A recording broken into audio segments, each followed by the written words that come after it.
Olá pessoal, tudo bom? Hoje nós vamos falar sobre essa obra aqui. Na verdade, duas obras em uma, né? Discurso do Método e Meditações, do grande filósofo René Descartes. René Descartes nasceu em 1596 e morreu em 1650, né? Ele fez são duas grandes obras que estão aqui, né, e que a gente vai refletir sobre elas, né, do grande filósofo René Descartes. E, né, Uh, gostaria que vocês colocassem os seus comentários, as suas opiniões sobre essa questão da divindade, sobre Deus. Você acredita em Deus? Uh, você acredita na existência de uma alma? Né? Você acredita? O que você acredita exatamente? Né? Porque o René Descartes ele vai trabalhar sobre essa questão envolvendo Deus, envolvendo alma. É uma questão muito interessante aqui. Primeiro, né, ele vai falar no discurso do método, né, sobre os métodos de investigação científica, né, de pesquisa, né, métodos de investigação na área da pesquisa. Ele vai falar para nós o seguinte, que a leitura de todos os bons livros é como uma conversação com as pessoas mais distintas dos séculos passados, que foram seus autores, e até uma conversação estudada, na qual eles só nos revelam seus melhores pensamentos. Então René Descartes ele começa a obra O Discurso do Método, falando exatamente sobre, né, como é que ele chegou, né, ao método dele. Como é que ele sentiu a necessidade de criar um método de pesquisa, um método de análise, um método de reflexão. E a grande questão é que ele leu diferentes livros, ele estudou em diferentes instituições, viajou para diferentes lugares. Ele começa a obra falando exatamente isso, viajando para diferentes lugares, conhecendo diferentes situações, enfim. Até que chegou o momento em que ele viu que tudo aquilo ali era ilusório, né? Porque nada daquilo ali de alguma maneira ainda conseguia ajudá-lo na elaboração de um método. Então ele teve que se sentar e refletir sobre qual seria o melhor método para a pesquisa, né, para a pesquisa filosófica principalmente. Então ele criou, né, três máximas, né, no discurso do método. O primeiro era o de jamais aceitar algo como verdadeiro sem saber com evidência que seja tal. Isto é, evitar com cuidado a precipitação e a prevenção, e nada mais incluir em meus juízos além do que se apresente tão clara e tão distintamente ao meu espírito que eu não tenha nenhuma ocasião de pô-lo em dúvida. O segundo, o de dividir cada dificuldade examinada em tantas partes quantas puder e for necessário para melhor resolvê-las. O terceiro, conduzir pela ordem os meus pensamentos, começando pelos objetos mais simples e mais fáceis de se conhecer, para subir aos poucos, como por degraus, até o conhecimento dos mais compostos e supondo até haver certa ordem entre os que não se precedem naturalmente uns aos outros. E o quarto, que seria o último, fazer em toda parte enumerações tão completas e revisões tão gerais que me assegure de nada omitir. Então, essas são, né, as quatro etapas, né, que o René Descartes estabeleceu no discurso do método, né, quatro etapas necessárias, segundo ele, para uma boa pesquisa filosófica. Depois ele vai dizer que, para não ficar indeciso em minhas ações, enquanto a razão me obrigava a cedo em meus juízos, e para não deixar de viver, a partir de então, o mais felizmente que pudesse, compus para mim mesmo uma moral provisória, que consistia em apenas 3 ou 4 máximas que com prazer quero aqui vos comunicar. A primeira era obedecer às leis e aos costumes do meu país, guardando com firmeza a religião na qual Deus me fez a graça de ser instruído desde a infância, e governando-me em todas as outras coisas de acordo com as opiniões mais moderadas e mais distantes do excesso que fossem comumente aceitas, na prática, pelos mais sensatos, daqueles com quem teria de viver. A minha segunda máxima consistia em ser o mais firme e mais decidido possível nas ações e em não seguir menos firmemente as opiniões mais duvidosas, quando a isso me houvesse decidido, do que se elas fossem muito seguras. Minha terceira máxima era procurar sempre vencer antes a mim mesmo do que a fortuna, e mudar antes meus desejos do que a ordem do mundo, e em geral acostumar-me a crer que nada há que esteja inteiramente em nosso poder, a não ser os nossos pensamentos, de sorte que depois de termos feito o máximo que pudermos quanto às coisas que nos são exteriores, tudo o que faltar para sermos bem-sucedidos é para nós absolutamente impossível. Né?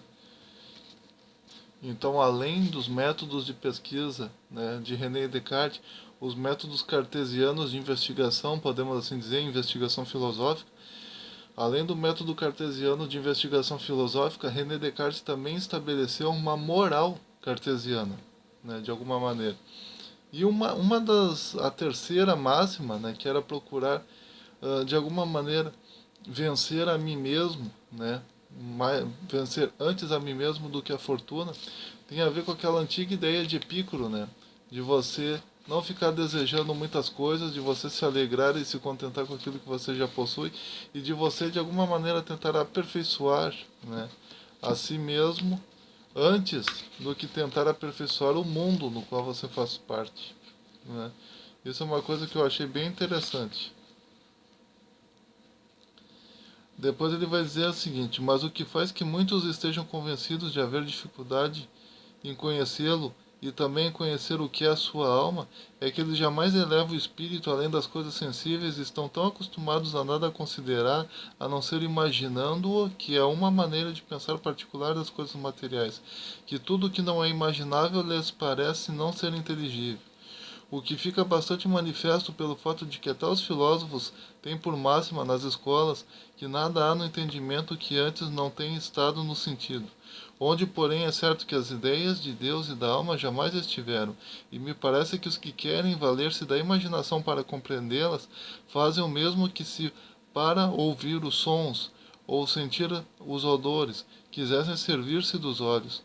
E há ainda essa diferença, que o sentido da visão não nos garante menos da verdade de seus objetos do que o olfato ou a audição dos seus objetos, ao passo que nem a nossa imaginação nem os nossos sentidos jamais nos poderiam garantir alguma coisa sem a intervenção do nosso entendimento. Então o René Descartes ele começa a falar para nós que, primeiro, os cinco sentidos, né, visão, audição, tato, paladar e olfato, né, eles são totalmente ilusórios, né? E de que na verdade eles não passam de pensamentos, né? São como se fossem pensamentos do nosso espírito, né? Uh, a ciência hoje em dia, né, saindo um pouco do René Descartes e entrando para os dias atuais, a ciência está cada vez comprovando mais para nós que a visão é algo bastante, digamos assim, que é algo que nos engana bastante. A audição também é algo que nos engana bastante. Vocês se lembram daqueles filmes, né, em que aparecia uma chuva, né? Tava chovendo no filme e aí tu ouvia aquele barulho de chuva e tu achava que era chuva. Às vezes era uma fritura, né? Que alguém tinha colocado no filme a gravação de uma fritura, né? De um azeite fervendo numa frigideira e tu já achava que era chuva. Ou então, por exemplo, a pessoa achava que estava chovendo só porque caía água, né, do telhado, né, onde estavam os mocinhos do filme, mas na verdade era tipo uma mangueira que tinha ali em cima que eles ligavam uma torneira e saía água dali de cima, não estava nem chovendo, às vezes estava 40 graus no local em que estava sendo feita a gravação.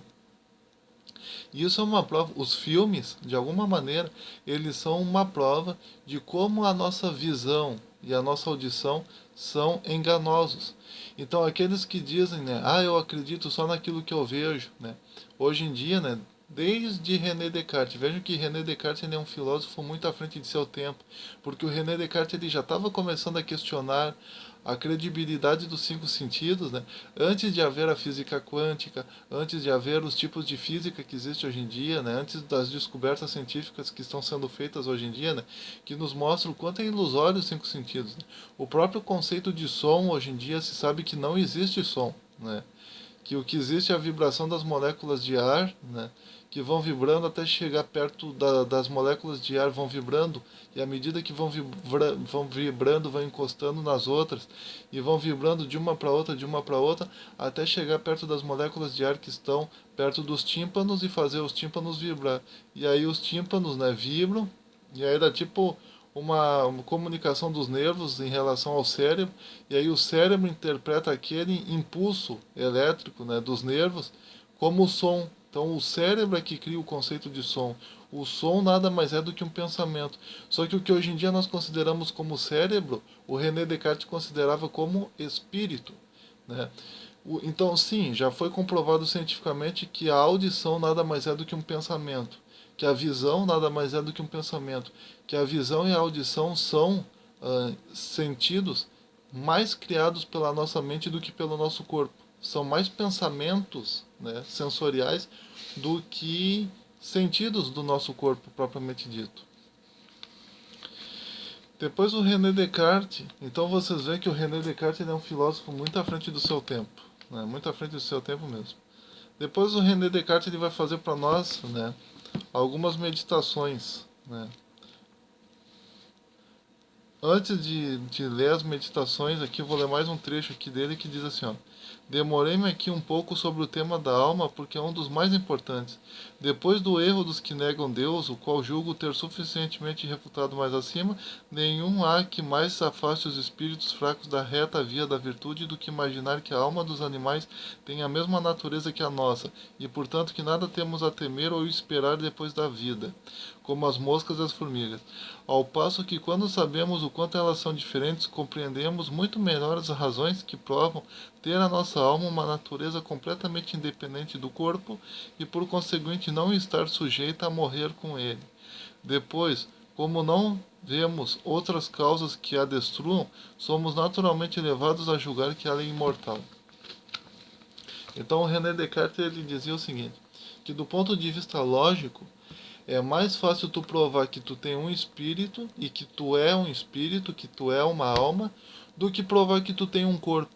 Porque segundo René Descartes, partindo do princípio de que nós não sabemos, né, como os nossos olhos e os nossos ouvidos e todos os demais sentidos não são servos fiéis, eles são servos infiéis, na linguagem de René Descartes, porque eles nos enganam muito. Como é que tu sabe que tu tem um corpo? Porque a ideia que tu tem um corpo provém da visão, né? Tu vê o teu corpo, então tu sabe que tu tem um corpo, tu sabe qual é a fisionomia do teu corpo. E com base na tua audição, tu sabe os barulhos que o teu corpo executa, a tua voz, a tua respiração, enfim. Mas e se tudo isso for uma grande mentira da tua mente? Se o teu espírito, a tua mente criam a ilusão de que tu tem um corpo. E se a tua mente, o teu espírito, ele de repente não cria, né, a imagem de um corpo que ele considere como sendo a melhor coisa possível, o melhor corpo, ou a coisa mais lógica possível, 2 mãos, 2 pés e uma cabeça. E se talvez o teu corpo for apenas um pensamento da tua mente, for um pensamento do teu espírito.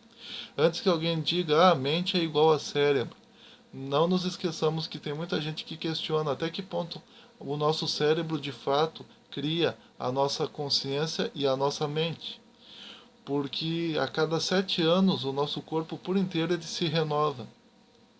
Isso significa que o cérebro, ele é como se o nosso cérebro ele morresse e um novo cérebro, né, entrasse no lugar a cada 7 anos. O nosso velho cérebro morresse e um novo cérebro nascesse a cada 7 anos, mais ou menos isso. As células elas vão se renovando a cada 7 anos. A ideia é mais ou menos a seguinte: se o nosso cérebro é que cria a nossa consciência, então como é que a cada 7 anos a nossa consciência não muda? Como é que a cada 7 anos nós não mudamos de nome, de endereço, de personalidade, de gênero até mesmo, de fisionomia até mesmo? Como é que a gente consegue ter a mesma fisionomia, o mesmo nome, a mesma consciência, mesmo que o nosso cérebro esteja mudando a cada 7 anos, e a cada 7 anos morra e nasce um novo cérebro, né? Novas células vão se formando, enfim. Então essa questão do nosso cérebro criar a nossa mente, criar os nossos pensamentos, isso daí é muito questionável também. Então o René Descartes ele não veria, né, na atual concepção científica de que o cérebro é a fonte da consciência e dos pensamentos, o René Descartes não veria isso nenhum tipo de prejuízo e nenhum tipo de perigo à crença dele na existência do espírito.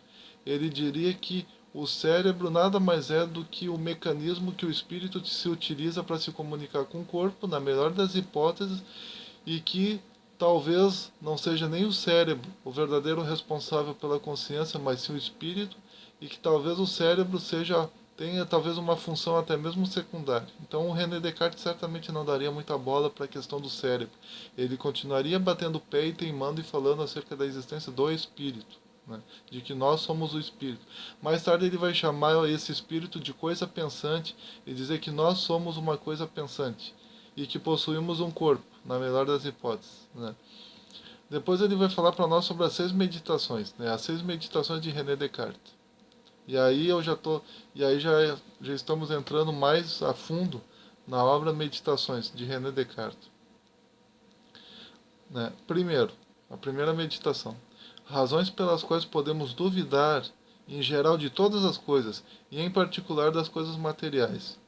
Segundo, o espírito reconhece que é absolutamente impossível que ele próprio não exista. Terceiro, o principal argumento para provar a existência de Deus. Quarto, a natureza do verdadeiro e do falso. Quinto, a natureza corporal e a existência de Deus. Sexto, a diferença da imaginação e do entendimento. Para provar a existência de Deus e a alma, René Descartes propõe o afastamento dos sentidos e a elevação ao mundo mais intelectual e a consideração de que o que percebemos pelos sentidos é falso, né? Descartes conseguiu provar que é mais fácil comprovar que o espírito existe do que o corpo, né? Então, agora lendo alguns trechinhos para vocês entenderem isso, né? O René Descartes, então, ele se agarra muito na questão do espírito, né?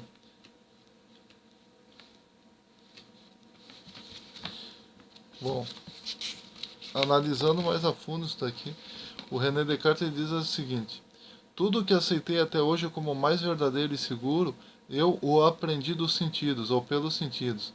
Ora, experimentei algumas vezes que esses sentidos eram enganosos, e é prudente jamais fiar-se completamente dos que uma vez nos enganaram.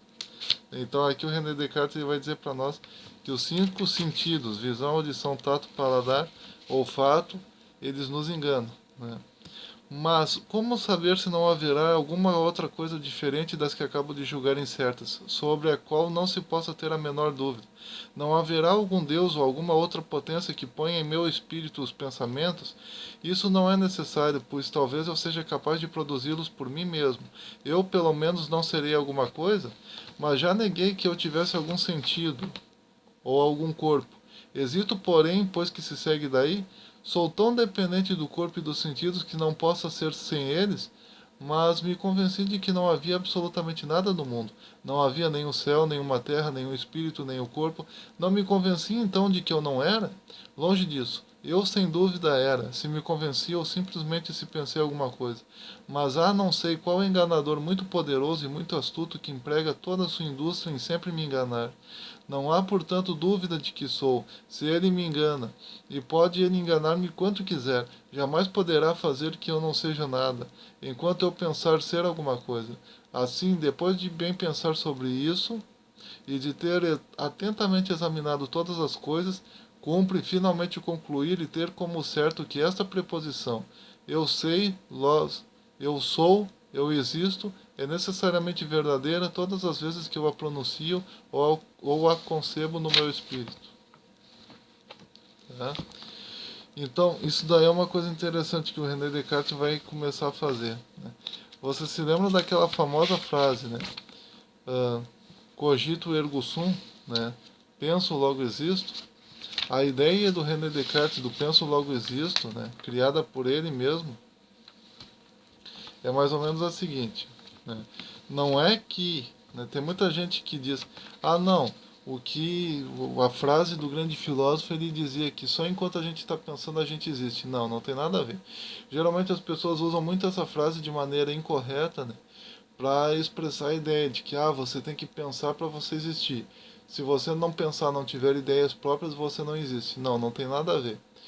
A ideia original dessa máxima, penso, logo existo, que no original, né, do René Descartes era cogito ergo sum, né, a ideia dele é a seguinte: ele começa a questionar tudo, vai questionando, questionando, questionando.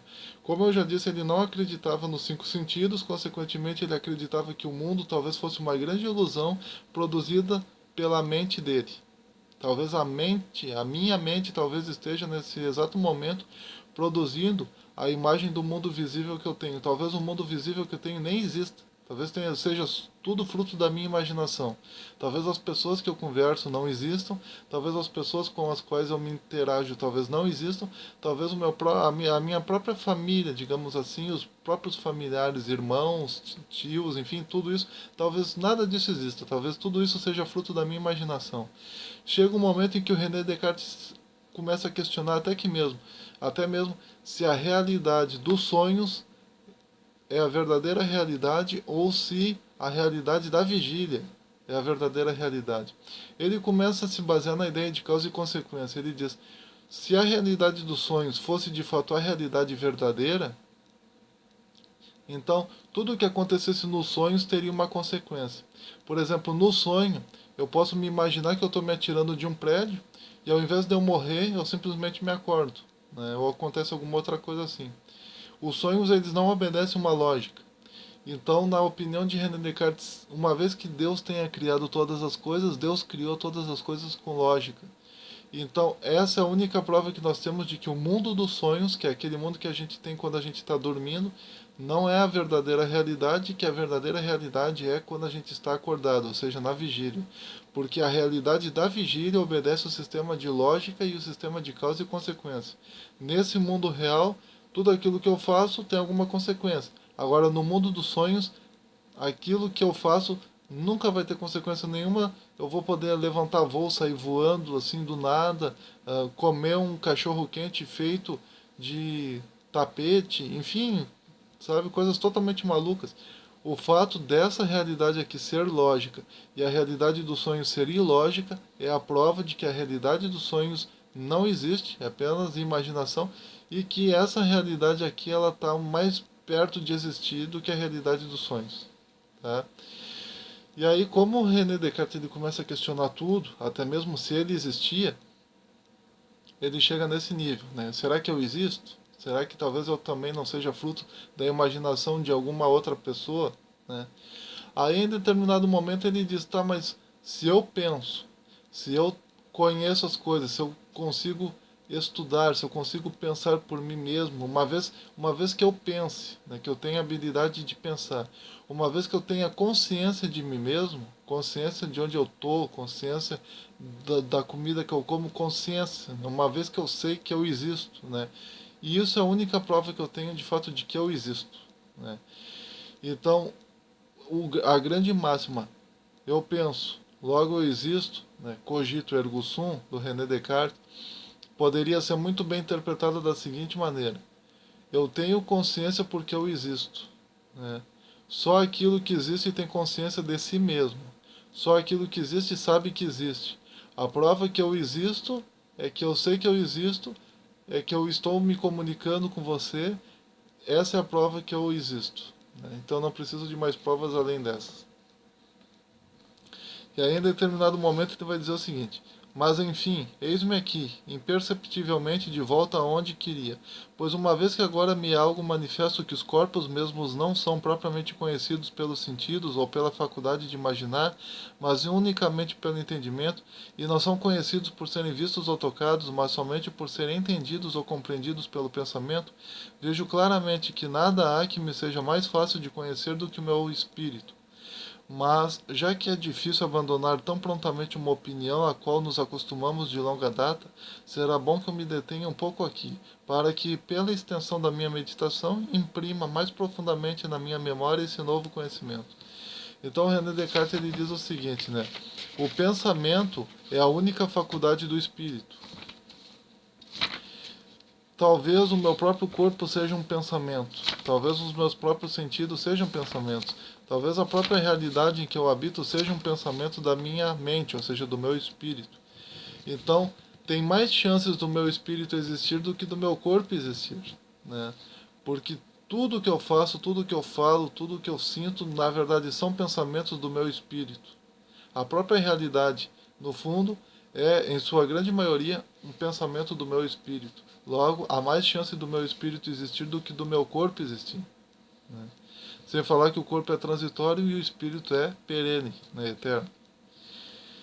Então, em determinado momento, o René Descartes ele vai fazer para nós a seguinte análise, né? De onde é que surgem os erros, né? Que muitas pessoas chamam de pecado. De onde nasce o pecado? De onde surge o pecado? De onde surgem os erros? O René Descartes ele vai dizer o seguinte, né? Os erros eles nascem unicamente de que, sendo a vontade, o desejo, muito mais amplo e mais extenso do que o entendimento, eu não o contenha nos mesmos limites, mas estenda-o também às coisas que não entendo, sendo por si indiferente a elas. Ele se perde muito facilmente e escolhe o falso pelo verdadeiro e o mal pelo bem, o que faz que eu me engane e peque. Então, para René Descartes, nós erramos por quando o nosso desejo é mais elevado, mais forte do que o nosso entendimento da situação. Ou seja, se o desejo de tu praticar um determinado ato for muito mais forte do que o conhecimento que tu tem das consequências, né, desse ato, né, isso é o que vai acabar gerando o pecado. O erro, o pecado, enfim. Seria mais ou menos o seguinte. Por exemplo, suponhamos que eu coma, coma bastante sal. Tá? Eu não sei, né, do que o sal pode provocar no meu organismo, eu não sei da gravidade dos erros, dos males que o sal vai provocar no meu organismo, mas aí eu vou lá e como bastante sal. A vontade, então, ultrapassou o entendimento, né, das consequências dessa minha escolha. Então, a vontade me guiou em direção a uma escolha, e como eu não tenho entendimento das repercussões que essa escolha podem ter na minha vida, eu vou lá e executo, sem conhecimento, né, do que isso possa acarretar. E aí eu vou lá e acabo tendo consequências negativas na minha vida, por causa de comer sal em excesso. Então eu pequei, né, mas esse pecado, ele nasceu exatamente por desconhecimento das consequências que a minha escolha poderia gerar. Tá? Então, quanto maior o entendimento, menos chance você terá de cometer erros. Quanto mais você entender as coisas que estão ao seu redor, menos chance você terá de cometer erros e até mesmo de pecar. E de onde nasce o entendimento? O entendimento ele nasce dos estudos, da leitura de livros, da conversa com pessoas que já passaram por aquelas experiências, do estudo de diversas áreas do conhecimento humano, que aos poucos vão fazer com que você erre menos, peque menos. E então você vai conseguir fazer com que a sua vontade de praticar os atos esteja submissa ao entendimento que você vai ter das consequências daqueles atos. Certo? Então, né, mais tarde, né, ele diz, mas se a vontade de Deus é que eu não peque, por que que Deus não me deu um entendimento amplo de todas as coisas? Né? Por que que cada vez que eu tomo uma decisão já não me vem na mente automaticamente, né, como que por impulso, por instinto, enfim, a consequência que aquela minha escolha vai gerar? E aí o René Descartes ele diz o seguinte, ele cria uma espécie de teodiceia, né? Uma justificativa do porquê que Deus não dotou o ser humano de todos os conhecimentos e de todos os entendimentos, né, e das consequências de suas escolhas. E aí ele diz o seguinte, e não tenho nenhum direito de me queixar de que Deus, ao me pôr no mundo, não tenha querido colocar-me entre as coisas mais nobres e mais perfeitas. Tenho até motivos para me alegrar, pois se ele não me deu a perfeição de não errar pelo primeiro meio que mencionei acima, que depende de um conhecimento claro e evidente de todas as coisas sobre as quais posso deliberar, pelo menos deixou em meu poder o outro meio, que é o de manter firmemente a resolução de jamais dar o meu julgamento sobre as coisas cuja verdade não me seja claramente conhecida. Pois embora eu experimente em mim essa fraqueza de não poder aplicar continuamente o meu espírito a um mesmo pensamento, posso, porém, por uma meditação atenta e muitas vezes reiterada, imprimi-lo tão fortemente na memória que não deixe jamais de me lembrar todas as vezes que precisar, e assim adquiro o hábito de não errar. E uma vez que é nisso que consiste a maior e a principal perfeição do homem, julgo não ter ganhado pouco hoje com essa meditação. Descobrir a causa do erro e da falsidade. Então o René Descartes ele encerra, né? Depois ele vai tratar mais em detalhes sobre outras coisas, né? Mas eu não vou ler aqui porque senão o vídeo vai ficar muito extenso, né? Mas então o René Descartes ele diz o seguinte, que na dúvida, se você não sabe, né? Se você não sabe qual é a repercussão que um determinado ato seu vai gerar, prefira não executar aquele ato, né? O ideal é você somente executar um ato que você já saiba qual é a consequência que aquilo vai ter na sua vida. Se você executar um determinado ato não sabendo exatamente quais são as consequências que aquilo trará na sua vida, você estará correndo o risco de criar uma causa que vai gerar apenas consequências negativas. Então, não gere aquela causa, né? Procure sempre gerar causas que você já conheça que as consequências serão positivas.